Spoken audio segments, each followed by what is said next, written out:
안녕하세요. 주변들의 조민근 변호사. 안녕하세요. 송재승 변호사입니다. 안녕하십니까. 안심 부산의 김선웅 변호사입니다. 김선웅 변호사님께서 특별히 출연해 주셨습니다. 우리 부산분사무소 소장님. 그러니까요. 부산분사무소를 총괄해서 부산에 있는 사건들을 전반적으로 다 처리하시는 역량 있는 변호사님을 모셨습니다. 인물이 반갑습니다. 좋으시죠? 아유, 반갑습니다. 안경이 비싸 보이는데요? 저 부산 안경이 좋아 보이잖아요. 장난 아니다. 고급스럽게 하고 다녀야 돼.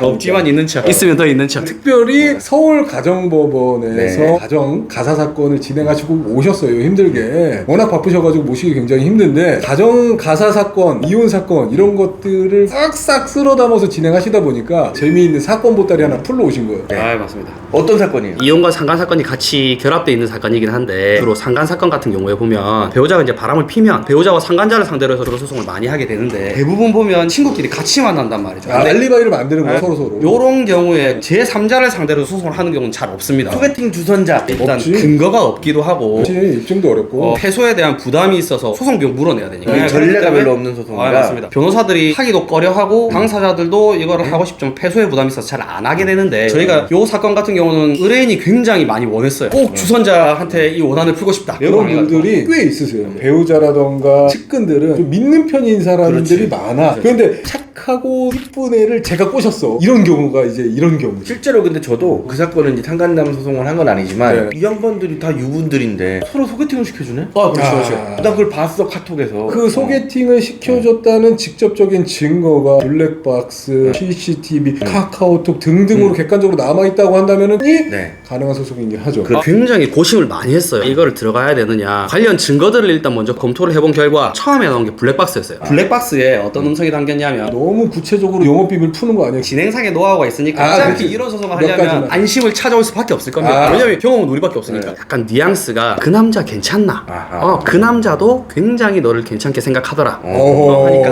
언니 너무 고마워요. 소개를 시켜서 고맙다. 뭐 이런. 맞죠. 힐지. 예상 다 하셨어 지금 이런 질문을. 이것 가지고 부족하다. 추가적인 증거를 한 번 더 우리가 확보해보자. 남편이 고생을 진짜 많이 했습니다. 아하. 카카오톡을 발견을 했는데 그 카카오톡에 많은 내용이 있었어요. 와, 이거 되겠다 라고 생각했던 부분이 뭐냐면 그 남자가 너를 굉장히 좋게 생각하는데 손을 한번 잡아보고지 그랬냐. 여기서 한 발짝 더 나아가서 이혼 소송을 하게 되면 아마 협의를 안 해줄 것이다 라고 하면 내가 변호사를 소개시켜줄 것이니 재판상 이혼으로 가면 걱정 없다. 그러면 네가 그 남자하고 잘 될 수 있다. 여기까지 대화가 확보가 됐어요. 소개팅 주선자가 기존 가정을 버리고 새 가정을 꾸리도록 법률적인 용어로 말씀을 드리면 적극적으로 혼인 파탄에 가담을 했다는 거죠. 그 교사와 방조 뭐 이런 행위의 지위를 태양을 놓고 봤을 때는 이거는 막 교사네. 네, 맞습니다. 교사라. 일 방조 정도 가지고는 그 남자 괜찮던데 언니? 그럼 뭐 맞나 봐. 요 정도 가지고는 법원이 쉽게 인정해주기 힘들어요. 적극적으로 손을 잡아봐라. 이혼을 해라. 굉장히 적극적인 거죠. 결국은 혼인 파탄이 결과가 이혼이니까 여기까지 얘기가 확보가 된 상황에서는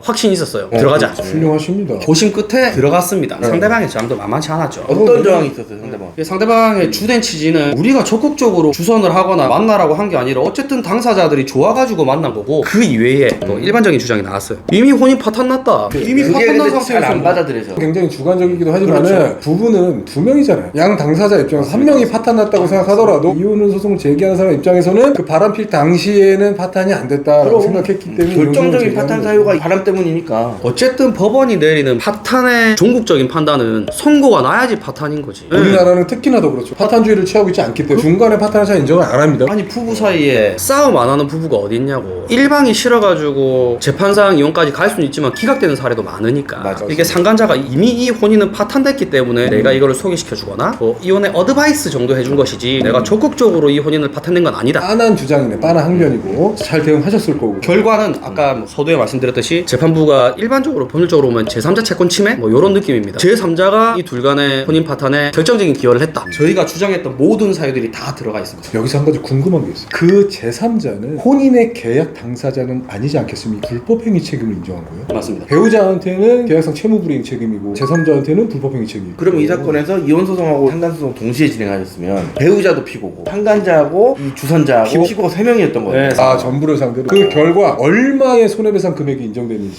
금액이 중요하지는 않아요. 그냥 감정적으로 저 새끼를 한번 조져보겠다라고 생각해서 손해배상 청구를 했고 일부라도 인정되면 그건 큰 성과이기 때문에. 맞습니다. 이게 금액이 중요하지 않은 게 의뢰인도 금액이 안 나올 수도 있고 작게 나올 수도 있다는 걸 그렇죠. 이미 인지하고 들어갔고 저희도 이제 그 부분을 인지하고 들어갔는데 내 감정의 회복, 저 사람한테 책임을 묻겠다 이런 취지에서 들어간 거기 때문에 세 명이 연대해가지고 책임이 나옵니다. 총 2,500만 원이 나왔는데 소개시켜준 사람한테는 500만 원. 되게 작은 금액일 수도 있는데 굉장히 상징적인 겁니다. 이겼다는 것 자체가. 판결문에 그 제3자가 불법행위의 책임자로 등장한 것도 내 유책이 아니라 상대방의 유책으로 이 혼인이 파탄났다라고 인정받는 감정의 회복도 굉장히 중요한 과정 중에 하나거든요. 이 정도면 명의시네, 명의. 치료를 해줬네. 막. 제3자한테도 500만 원이 작은 돈은 아니니까 금융 치료도 이자 이런 이런 거. 이자도 있었어요. 네. 꽤 소송이 오래 걸렸기 때문에. 3명을 상대로 승소를 했는데 금액적으로는 그렇다 치지만은 이혼 전문 변호사, 가사 전문 변호사를 가지고 계신 변호사님들이 보시면 더 잘 아실 거예요. 이런 소송은 정말 입증이 어렵기 때문에 드물고 일부라도 승소한 경험을 가진 변호사가 거의 없을 거예요. 부정행위라는 거는 아무리 옆에서 누가 펌프질을 하고 부채질을 한다고 해도 당사자의 마음이 움직여서까지 가는 그렇죠. 거기 때문에 양조 정도로는 인정되기 진짜 힘들거든요. 법률의 명문의 규정으로 이혼하는 데 있어서 옆에서 뽐뿌질한 사람을 손해배상 책임이 있다라고 규정해 놓은 게 아니니까요. 법원에서 본인의 재량에 따라서 인정해야 되는 부분이기 때문에 변호사가 그 앞선에서는 굉장히 보수적으로 검토를 하고 소송 자체를 안 하고 그냥 포기하는 경우가 허다하죠. 실제로 판장님들이 뭐 사건에 전례가 있는 것들이야 아주 기계적으로 판단하지만 그렇지 않은 경우에는 내가 첩받다가 돼가지고 이런 판결을 써야 되나? 부담을 느끼시는 분들도 꽤 있잖아요. 정확합니다. 맞아요. 정확합니다. 그런 드문 결론에 이르러가지고 의뢰인께서